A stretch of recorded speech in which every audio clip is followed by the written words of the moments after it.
টাকার প্রবাহ কমিয়ে মূল্যস্ফীতি নিয়ন্ত্রণে গেল প্রায় ১ বছর ধরেই 10% ঘরে নীতি সুদহার। এতে কর্পোরেট পর্যায়ে 13 ও ব্যক্তি পর্যায়ে ঋণের সুদহার পড়ছে 15% পর্যন্ত। এমন বাস্তবতায় বৃহস্পতিবার গভর্নরের সাথে বৈঠক করে এফবিসিসিআই, বিজিএমইএ, বিকেএমইএ ও বিটিএমইএর 14 সদস্যের প্রতিনিধি দল।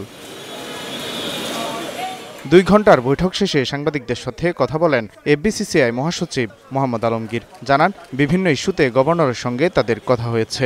বড় সমস্যা ছিল আমাদের যে এসএমইগুলো, আপনারা জানেন এসএমই বাংলাদেশের অর্থনীতির প্রাণ।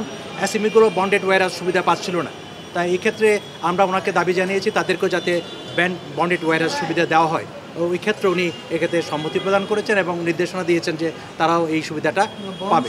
সুদের হার এক অঙ্কের ঘরে নামিয়ে আনার দাবি করেন ব্যবসায়ীরা, যা আগামী অর্থবছরে বাস্তবায়নের আশ্বাসও দেন গভর্নর।